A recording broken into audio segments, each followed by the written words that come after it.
오늘 우리가 본 시편의 다윗의 이 기도, 이 찬송은 유명한 다윗의 탄식 기도입니다. 다윗이 여호와여 어느 때까지니까 나를 영원히 잊으시나이까 주의 얼굴을 나에게서 어느 때까지 숨기시겠나이까. 세 가지 질문을 하는데 그 내용은 곤고함의 표현입니다. 다윗의 탄식이죠. 그 다음에 우리가 본 로마서의 내용도 사도 바울의 고백인데 오호라 나는 곤고한 사람이로다. 이 사망의 몸에서 누가 나를 건져내랴. 고통 가운데 빠진 인생들의 고백입니다. 시편 13편에도 보면은 다윗이 내가 사망의 잠을 잘까 하오며 두렵건대 그런 표현을 하고 있습니다. 이 참 다윗이 아주 곤란에 처한 상황이죠. 사도 바울도 마찬가지고요. 욥기에 보면은 욥이 또 그런 고백을 합니다. 하나님은 곤고한 자를 그 곤고에서 구원하시며 학대 당할 즈음에 그의 귀를 여시나니. 세 번역에 보면 사람이 받는 고통은 하나님이 사람을 가르치시는 기회이기도 합니다. 사람이 고통을 받을 때에 하나님은 그 사람의 귀를 열어서 듣게 하십니다. 오늘 말씀의 제목을 곤고한 자들이 듣고 기뻐하리로다 그랬습니다. 우리 한 주간 살아갈 때 여전히 전 세계적으로 지금 미국은 코로나 확진자가 하루에 23만 5천 명이 나왔다고 합니다. 사상 최악의 지금 기록이죠. 곤고한 소식들, 환난의 소식들이 많이 들려오는데 우리가 거기에 집중하지 말고 예수님께 듣는, 예수님의 말씀을 풍부하게 듣고 예수님의 얼굴을 보는, 하나님의 얼굴을 보는 그런 기쁨을 회복할 수 있는 우리 모두가 되시기를 축복합니다. 아멘. 제가 시를 하나 읽어드릴게요. 이 시의 소재는 뭐냐면 제가 초등학교 때 많이 사용하던 그 양은 주전자입니다. 노란색. 아마 요즘 젊은 분들은 잘 모를지도 모르는데 그래서 혹시 요즘도 모르겠어요. 요즘에도 혹시 막걸리 집에 가면 그 막걸리 주전자로 그걸 사용할지 모르겠는데 그 이제 거꾸로 지금은 유행이 지나갔는데 혹시 모르겠어요. 그래서 주방의 한 켠에 이제 거꾸로 매달려 놓은 이 노란 주전자를 보고 이분이 시를 쓴 거예요. 어떻게 보면 이제 스테인레스 주전자에 밀려가서 이제 구닥다리가 된 그런 건데 이 제목을 멋있게 잡았어요. 황금 주전자. 속 비우고 엎어져 거꾸로 매달리길 잘했다. 잘했어. 닫혔다 열렸다 할 일 없고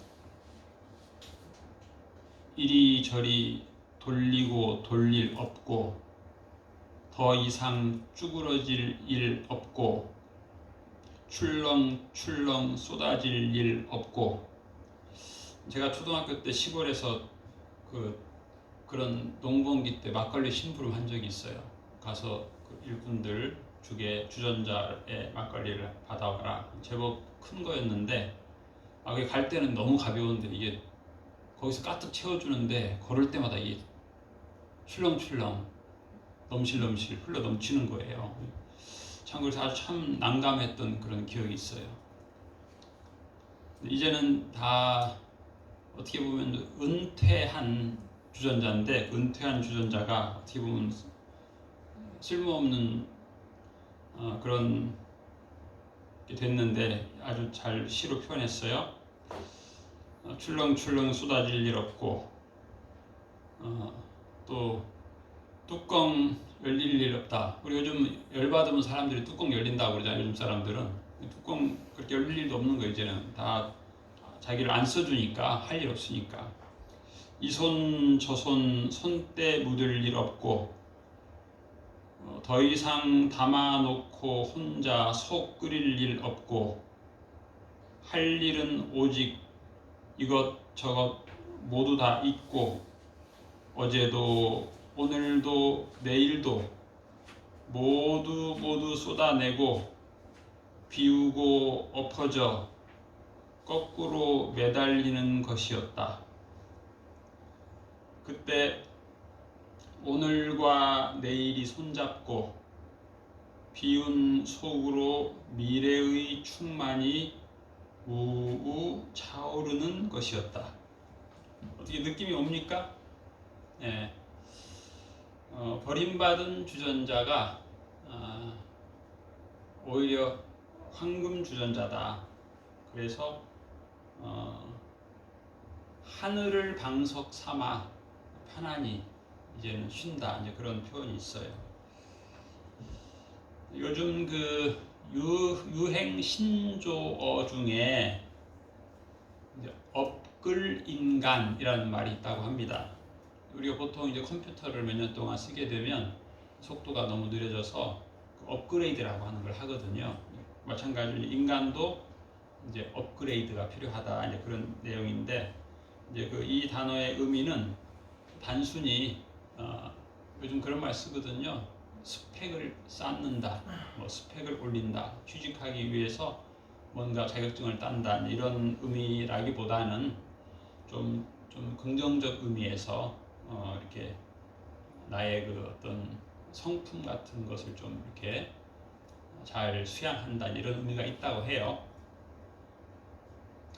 아주 세계적인 유행가 중에 You Raise Me Up이라고 하는 노래가 있잖아요. 복음성가 가수들이 많이 부르는데 당신이 나를 높이십니다. 그런 고백이에요. 내가 지치고 쓰러지고 나약해지고 근심에 빠지고 두려움에 쌓일 때 나를 이렇게 건지십니다. 높이십니다. 이제 그런 노래인데 오늘 우리가 본 그 시편 말씀에 보면 다윗의 인생을 우리가 엿볼 수가 있습니다. 다윗이 하나님 얼굴이 안 보입니다. 내게 하나님 얼굴을 가리셨습니다. 그런 느낌을 받는 거예요. 곤고라고 하는 단어를 이제 백과사전적 의미로 보게 되면 물질적으로 빈곤하고 사회적으로 가련하며 심령이 번민 가운데 있는 자 그렇게 이제 인터넷에서는 해석을 해놨더라고요. 이거 배고픈 거예요. 물질적으로. 다윗이 그랬거든요. 다윗이 먹을 것이 없어가지고 아주 허기져서 자기가 그레베도 부하가 400명이나 있는데 먹을 게 없는 거예요. 참 공고했어요. 다윗이. 또 사회적으로는 가련했어요. 왕이 군대를 보내가지고 죽이라고 하니까 그냥 가련했어요. 그런데 거기다 대고 심령이 번민한 거예요. 왜 하나님이 이렇게 나로 하여금 이렇게 길게 고난의 시기를 자꾸 길게 늘리시는가? 이게 이제 힘든 거예요. 물론 이제 우리가 다윗이 30세 때 사울 왕이 죽죠. 그래서 헤브론이라고 하는 일부 지역에서 다윗이 이제 왕권을 가지게는 되는데 사울의 군대 장관 아브넬과의 전투가 약 7년 정도 지속이 되죠. 그래서 7년 한 6개월 정도 지난 후에 이제 예루살렘에 들어가게 됩니다. 그래서 예루살렘 왕이 되는데 그 기간은 전쟁 기간이죠. 7년 6개월 동안 전쟁 기간인데 다윗의 마음은 참 여러 가지 어려움이 많고 또 고통스러운 사건도 많고 그랬습니다. 요셉 같은 경우도 보면 뭐 10대 때 뭐 외국으로 노예로 팔려가고 감옥에서 하고, 요셉 같은 경우도 30세 때 어떻게 보면, 그래서 이제 우리는 그것을 이제 예수님의 예표라고 신학적으로 얘기합니다. 예수님도 30세에 공생애를 시작하시고, 다윗도 이제 나름 30세 때 공적으로 일부지만 왕처럼 또 살게 되고, 요셉도 감옥에서 노예 생활하면서 고통하다가 30세에 시작하게 되는데, 그렇다고 해서 뭐 요셉이 총리가 됐다고 해서 7년간의 흉년이 없는 건 아니죠. 하나님께서 이미 다 예비하셨습니다. 7년의 흉년 기간이 있었고, 다윗도 왕이 된 이후에도 7년 6개월 동안에 그 사울의 그 베냐민 지파들의 끊임없는 반란, 전쟁을 치러야 됐고, 그래서 곤고한 것입니다, 다윗이. 그런데 이제 다윗이 다행한 거는 우리가 오늘 본 것처럼 이 곤고함의 인생을 많이 사는 거, 다윗이. 그걸 간증하는 거죠. 그리고 그가 하는 말은 그예요. 곤고한 사람들이 나의 이 스토리를 듣고 기뻐하게 된다, 이제 그런 얘기를 하는 거죠. 오늘 시편 13편에도 이제 사망의 잠이라고 하는, 그 사망이라고 하는 단어가 나오고, 로마서에도 사도 바울이 이 사망의 몸이라는 말이 나오게 되는데, 이것이 어떻게 보면은 외부적 환경도 있지만 내부적 갈등, 어려움, 심적 고통의 표현이기도 하고, 또 그가 살고 있는 환경의 표현이기도 합니다.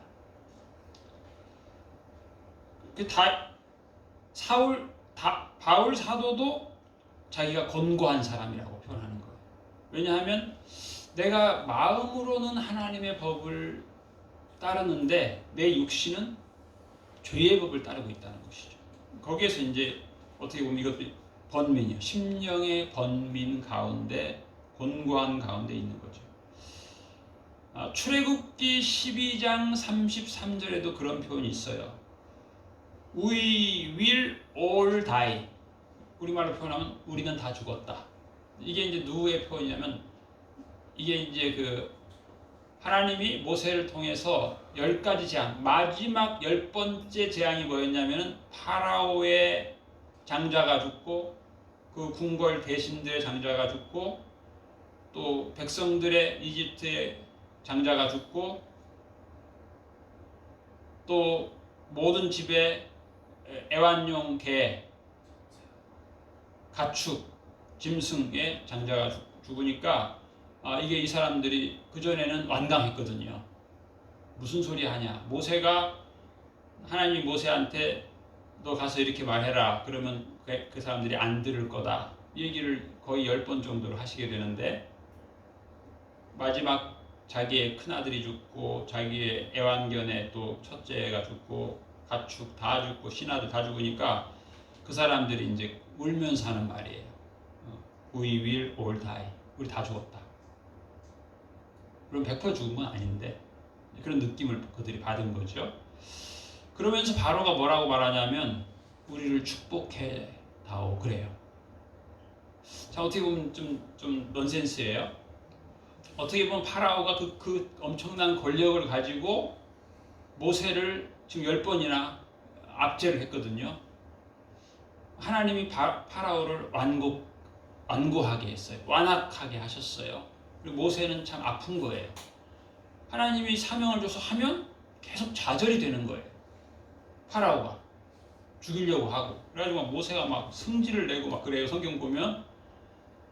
근데 마지막 10번째 됐을 때는 파라오가 모세한테 우리를 축복해 달라고 그래요. 축복 참 중요하죠, 축복. 그런데 이제 곤란함이 인생에 있는 거예요. 하나님은 우리를 축복하시길 원하는데 우리 인생에는 곤란함이 있어요. 그러니까 하나님께서 요셉을 선택하시고, 다윗을 선택하시고, 사도 바울도 선택하시고, 다 선택을 했는데, 성경을 자세히 보면 사도 바울을 택하실 때 하나님이 그런 말씀하세요. 이 사람은 내 이름을 만방에 전하기 위해서 택한 나의 그릇이다, 그런 말씀하세요. 예수님께서. 그리고 거기에다 덧붙여서 하신 말씀은 뭐냐면 이 사람이 받을 고난이 있다, 그런 말씀도 하세요. 사명과 고난이 분리가 되면 좋겠는데 사명과 고난이 이게 같이 붙어 있는 거예요. 동전의 양면처럼. 자, 우리가 예수님을 믿는다라고 하는 말을 많이 하는데, 여러분 예수님을 믿는다는 게 뭐예요? 하나님을 믿는다는 말을 많이 하는데 하나님을 믿는다는 게 뭘까? 하나님의 능력을 믿는 것을 중요하게 생각하는 사람이 있고, 하나님의 사랑을 믿는 것을 중요하게 생각하는 사람이 있고, 하나님의 섭리, 인도하심, 하나님의 훈련, 그것을 중요하게 생각하는 사람도 있고 그래요. 다윗 같은 경우를 보면은 사울이 죽었을 때 최고로 기뻐해야 될 사람인데 그 소식을 가지고 온 사람은 아말렉 족속이었어요. 아말렉 족의 이방인의 젊은 아이였는데 걔가 와서 하는 얘기가 내가 사울을 찔러 죽였습니다. 사울이 너무 아파가지고 자기를 찔러 죽여달라고 해서 죽였습니다. 그리고 나름 승전보를 정하는 것처럼 와가지고 다윗한테 그런 말을 하니까 다윗이 그런 말을 해요. 옆에 있는 호위무사한테 감히 하나님의 기름 부음 받은 자를 네가 겁없이 죽였어? 저 녀석 안 되겠다. 그러니까 호위무사 가서 그 녀석을 죽이죠. 자기의 고난을 끝나게 다윗의 그 엄청난 고난을 준 결정적인 사람이 사울 왕인데, 사울 왕이 죽었는데 그걸 기뻐해야 되는데 기뻐하지 않는 거예요. 늘 그런 말 있습니다. 제가 이제 좋아하는 옛날 말인데, 선악이 계오사다, 그런 옛날 말이 있어요. 선과 악이 나의 스승이다, 그런 뜻이죠. 내가 살다 보면 아주 선한 일도 일어나고 악한 일도 일어나고 선한 사람도 만나고 악한 사람도 만나고 그러는데 그분들이 다 나에게 교사라는 거예요. 스승, 나를 가르쳐주는 분이라는 뜻이에요. 요즘에 유행하는 말 중에 반면교사, 그런 단어가 있어요. 반면교사. 저는 그런 생각 해봐요. 어떻게 다윗은 40년 동안 그 나라의 왕위에 있으면서 당시 세계 최대의 제국이라고 볼 수 있는 이집트 제국을 호령하고 거기서 조공을 받고 관세를 받고, 또 그 유명한 블레셋 제국에서 또 관세를 받고 조공을 받고, 그게 너무 이제 많아가지고 결국에는 뭐 금으로 성전을 지을 정도로 됐을까? 하나님께서 다윗을 택한 나의 그릇으로 택하면서 그에게 고난의 훈련 기간을 많이 주신 것 같아요, 하나님께서. 그래서 다윗이 전쟁에 40년 동안 전쟁을 하면 계속 승리한 이유가, 이 전쟁을 40년 계속 승리하기는 세계 역사에 어려운 건데, 그 배고플 때에 지난번에 말씀드린 것처럼 15개의 광야 지대를 도망다니면서 지형지물을 잘 익히도록 하나님께서 하신 것 같아. 그 젊은 나이에 20대 지형지물을 익히니까 전투가 벌어지면 그냥 눈에 보이는 거야. 아, 쟤네들이 어디에다가 매복하고 어느 쪽으로 올 것 같다. 그럼 우리는 어떻게 돌아가서 매복조를 급습해야 되겠다. 이게 다 있는 거죠. 하나님께서 그렇게 다 다윗으로 하여금 그야말로 40년 동안 전쟁에 연전연승할 수 있는 그 능력 훈련 기간, 연단 기간을 그 젊었을 때 도망다니면서 익히게 하고, 또 근육은 강화되고 날렵해지고, 이 모든 것이 어떻게 보면 곤고한 시절에 다 하나님께서 습득하게 하신 것 같아요. 제가 아는 분이 저보고 자기 집 마당에 있는 단감을 최대한 따가라, 그래서 제가 한번 딴 적이 있는데 맛있게 생긴 거는 높은 데 있더라고요. 맛있게 생긴 것은 잘 익은 거. 그리고 그걸 새들이 어떤 건 10분의 1을 먹고 어떤 건 5분의 2를 먹었는데 10분의 1을 먹은 것은 제가 하나 따왔어요. 근데 5분의 2 먹은 건 좀 따오기 찝찝하더라고요. 어쨌든 내 키가 작은 키는 아닌데 그 감을 따기에 내 키는 좀 부족하고 내 손이 짧은 손은 아닌데 감을 높은 곳에 있는 감을 따기엔 짧은 제 팔이 짧더라고. 성경에 하나님의 팔이 짧으냐 그런 표현이 있는데 그 생각이 나더라. 내 팔이 짧다. 사다리를 대고 올라갈까? 근데 제가 제 친구가 사다리 놓고 감 가지 위에 올라가서 감 따다 떨어졌거든요. 몇 년 전에. 그 스토리를 제가 알고 있고 또 제 선배 목사님 아버지가 88세 때 감 따다가 사다리 따다가 또 떨어져가지고 새 아들이 매주 월요일마다 병원 그대로 모시고 갔다는 얘기 들어가지고 내가 뭐 저 감 몇 개 더 먹으려고 내가 떨어질 일 있냐.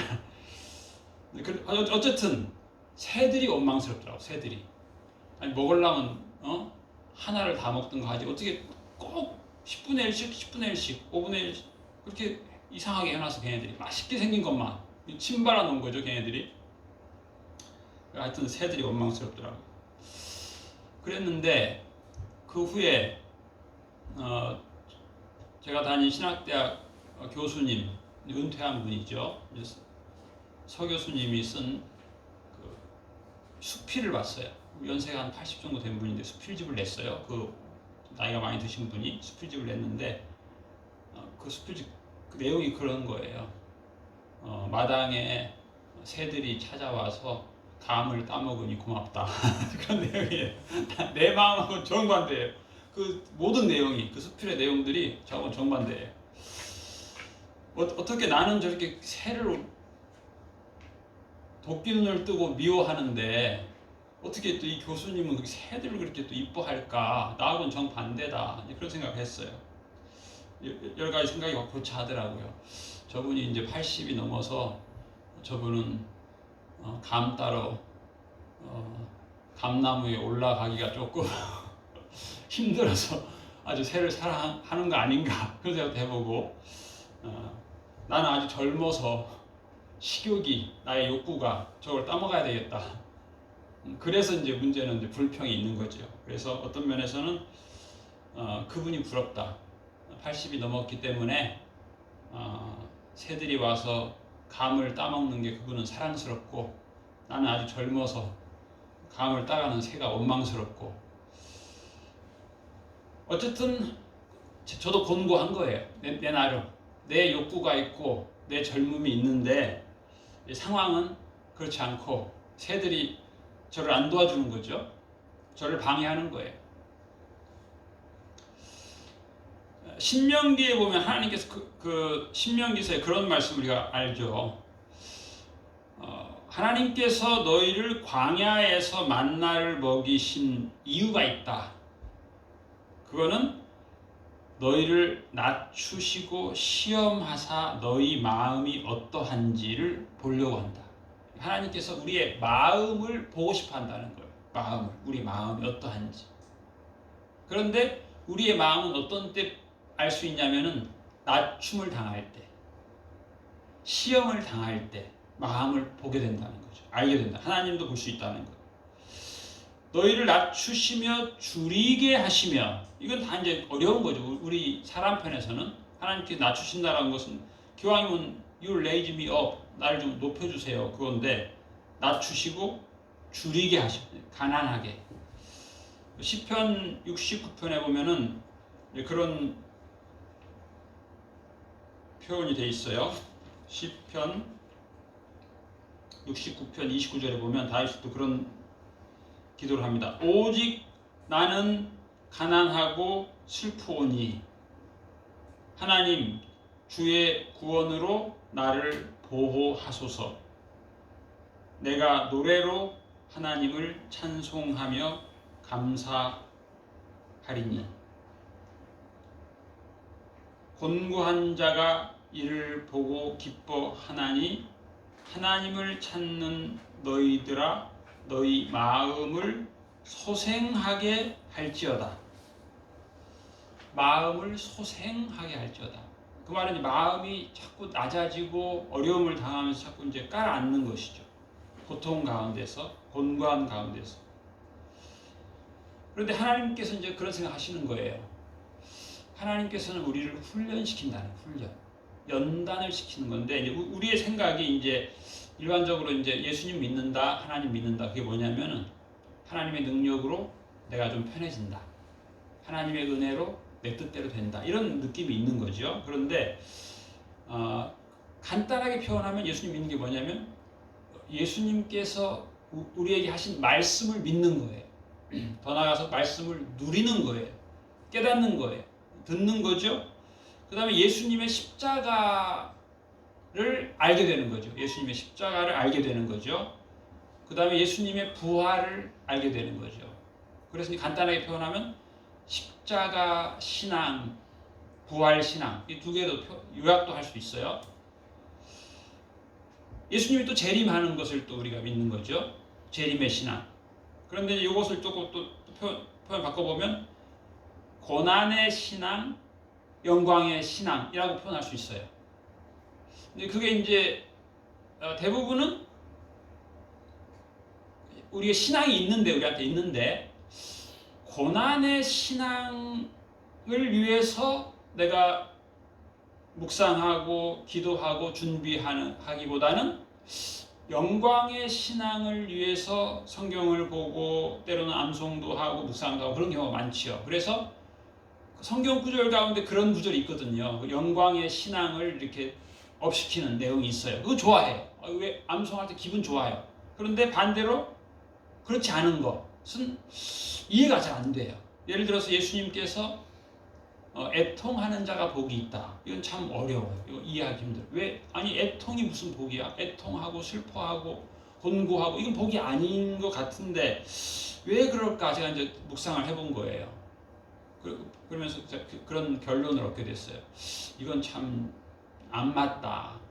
그런 느낌을 많이 가졌었는데 그런 생각하는 거예요. 미워하는 게 복인가? 애통하는 게 복인가? 생각해보면 미워하는 거 복 아니잖아요. 그렇죠? 증오심에 사람이 빠진다는 게 얼마나 이게 어려운 거예요. 이게 힘든 거거든요.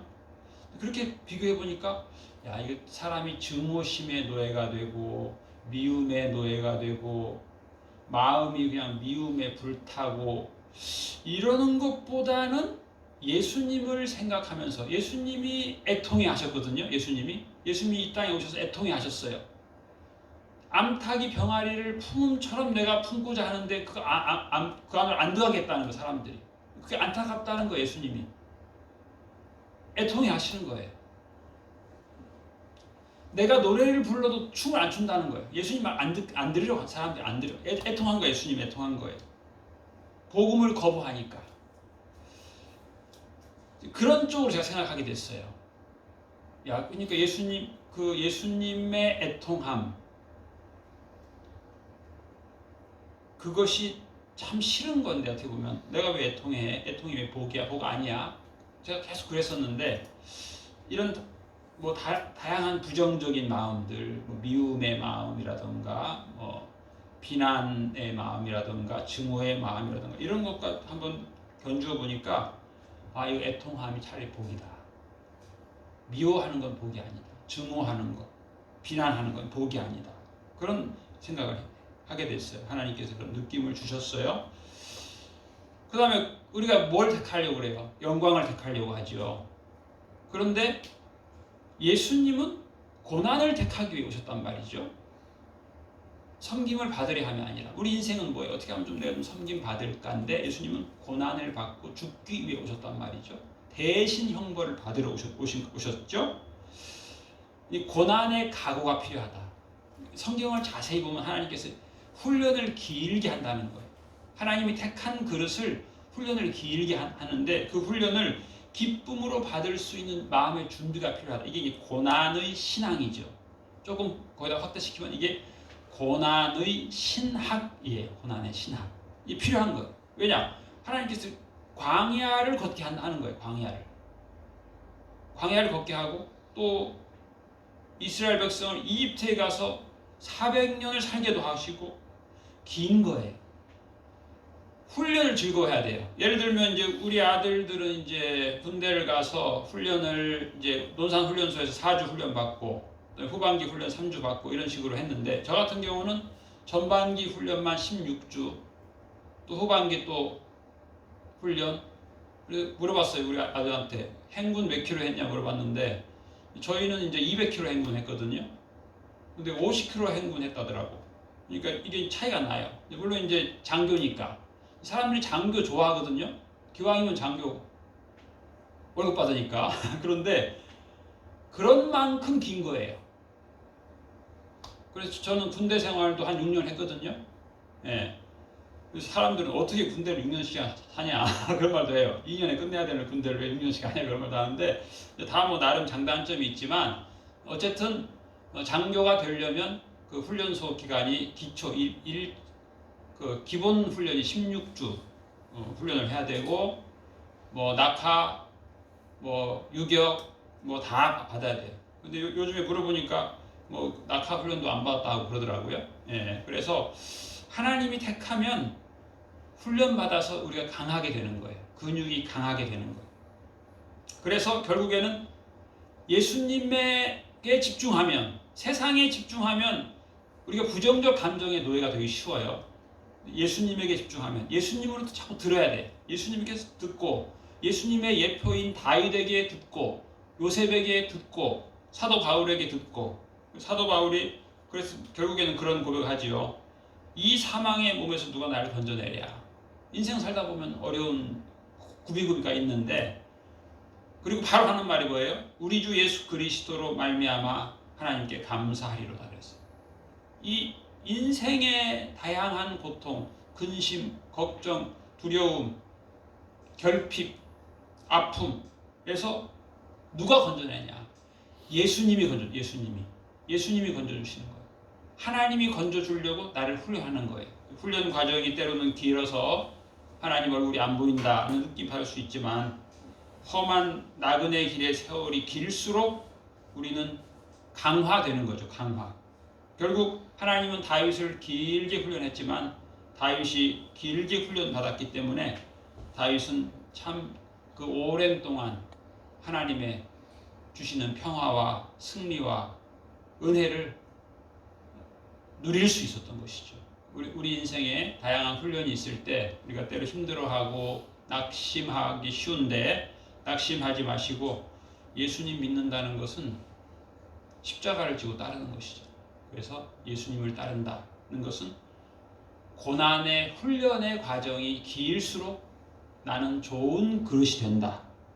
이런 믿음을 우리가 가졌으면 좋겠어요. 이 한 주간 살아갈 때 다양한 어려움이 있을 때 하나님께서 나를 택한 그릇으로, 훈련의 기간은 그 안에 고난의 행군도 있다 믿고 예수님이 가신 길을 가는 것이고, 예수님의 도우심이 있는 것이고, 하나님께서는 반드시 합력하여 선을 이루심을 믿고, 오늘 말씀처럼 곤고함을 느낄 때 예수님의 말씀을 듣고 기뻐하는 우리 모두가 되시기를 주님의 이름으로 축복합니다. 아멘. 기도하겠습니다. 하나님 아버지 감사합니다. 저희들이 이 세상 살아갈 때 세상에서 근심하고 걱정하며 땅의 것에 빠져서 살아온 시간들이 많이 있었습니다. 이제는 우리가 예수님을 바라보게 하여 주시옵시고, 우리 안에 예수님의 말씀이 풍성히 거하게 하여 주옵시고, 예수님의 그 말씀이 우리 안에서 샘물처럼 솟아나는 기쁨의 강물이 되게 하여 주시옵소서. 예수님을 더 듣고 예수님의 말씀과 예수님의 가신 길을 우리가 더 묵상하면서 우리의 인생이 날마다 듣고 기뻐하는 인생이 되게 하여 주시옵소서. 감사드리며 예수님 이름으로 기도하옵나이다. 아멘.